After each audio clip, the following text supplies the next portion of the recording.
Hey guys, Josh here, CrossFit Rema, talking Wednesday's workout. And before we do, let's talk about one workout that happens later in the week that actually has swings in it. So some of us are lucky enough to have a kettlebell and some of us aren't. That's why if you go to CrossFitRemaKnoxville.com, you'll find a post that gets you to a DIY kettlebell, where there's some with that you need to go to the hardware store to build your own kettlebell, and some that you can use a gallon jug and be able to build a kettlebell to be able to use for the workouts, which would just be cool. So go ahead and do that today, or do that when you watch this video, and then you'll have your kettlebell for later on in the week. Okay? So let's jump right into the warm-up. The first piece I'm going to do is dragon, and then when I stand up, I'm going to take it up and then come through, and then I'm going to do the same thing on the other side. Dragon and then come through, and I'm going to do 10 of those total, or the coach may call another number for you.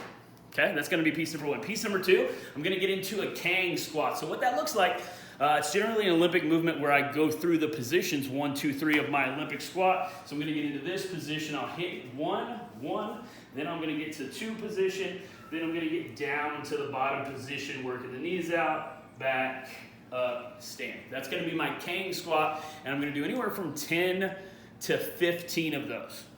Okay? Now my next position, I'm going to get into a side plank position, and that may be where I ended at, depending on how that feels, generally about the shoulder, but let's say that that goes well. So here's what it looks like.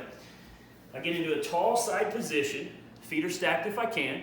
Now, I drop the hip, and then I'll start to feel some interesting shoulder stuff, tighten the midline and come back up, dip the hip, come back up, dip the hip, come back up. We'll call it a side dip, conveniently. And we'll do 10 on one side, 10 on the other. I'll go through all of those movements at least 3 times, and if I'm still not feeling lit, I'll do one more round for my warm-up. So when we get to our strength version, we're gonna have 1 minute right leg step up, 1 minute left leg step up, and then a 1 minute hollow hold for as much of the minute as you can maintain. And then we're going to immediately get back into that and do rounds of that. So here's what it's going to look like. Let's say that I have a bench. Okay, cool. I can definitely do my 1 leg step up on that. So if I go, I'll probably just keep that leg up, stand, that counts as 1 once I've opened the hip up, then slow and controlled on the way back down. But let's say that I'm not lucky enough to have a bench. Maybe I have something like this where I have a step stool. It's kind of rickety. Hey, success. Probably should have tested that before we put it on camera, but whatever. Either way, it's still held up.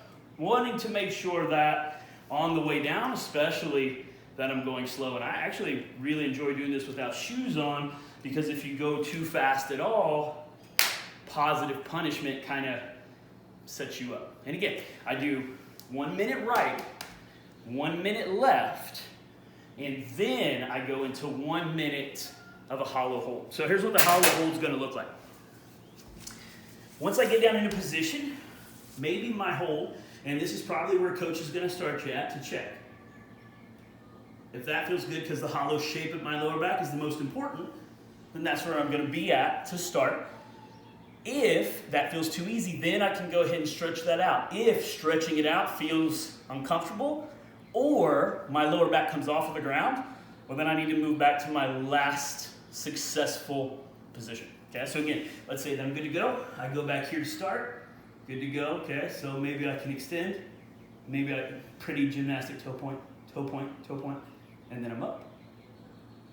And I hold that for a minute. That's going to be aggressive. So 1 minute, as long as the minute as you can hold, and then as soon as I'm done there, I switch over. So for our Metcon today, we have 15 kneeling hops, super aggressive movement, but super awesome if we don't have a box to jump on. Also really, really good because it transfers to weightlifting and that the hip extension. And then we have 10 suitcase deadlift right, 10 suitcase deadlift left.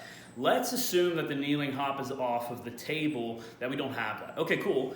1 iteration, maybe finding a low step to jump on.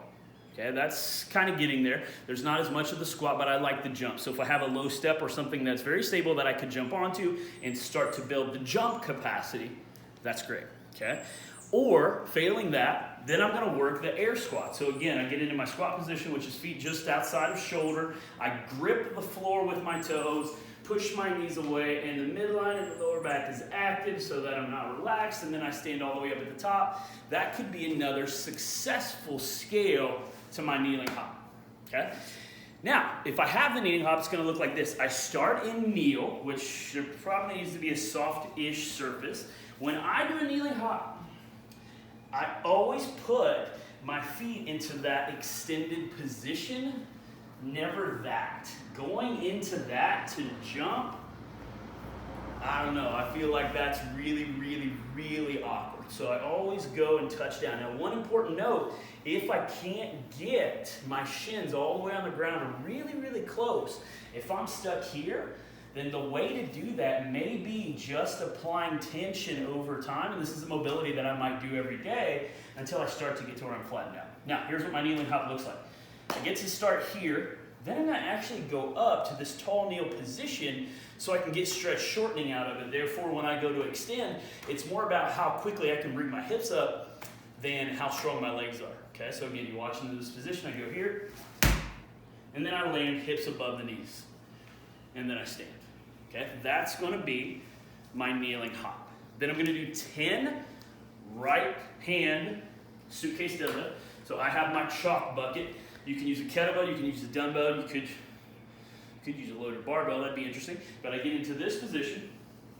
Again, if this was too tall like it is, it's a little tall, I'd rather it go down. Maybe I could put myself on a block and then stand up. There's a lot of different ways to do it. The important point is that when I'm picking it up, I'm not leaning one side to the other, and I'm not slamming it into my leg by leaning the opposite way. You guys, we're gonna focus on midline. It's super, super simple and super, super nasty. I'm gonna do a 60-second plank. I can do tall, again, squeeze your glutes, squeeze your quads, lock your knees, or I can do short.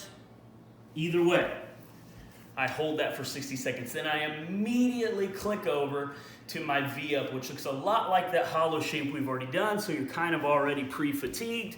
Then I get into this iteration, and then touch, back to hollow, back to hollow, back to hollow, and come back. If I need to shorten that and bend the knees, totally cool. Either way, I do 15 of those. And then I go back, 60-second plank, 15 V-ups, and I do that for 4 total rounds because I want all the abs. For our cool down, guys, I have a 20-pound wall ball. It's probably not 20 pounds anymore because it has a couple of holes and it's probably a little bit less, so it's probably the best wall ball ever. But I'm gonna pull it all the way up against until my back is tall. And then I'm gonna lay back, and it feels fantastic. Obviously, you don't have to have a wall ball. You can have any shape that gives you that kind of peace. And then I'm just gonna go back and forth, a little bit of a controlled, articular thing, who knows, but I just go back and forth, and I do that for a minute and a half. And if coach calls another mobility that they see that they believe is more effective after that, depending on the athlete in the class, then that's totally fine. But what you're looking at is something to sort of open that up after having been finished in that flexion position. Thanks, guys.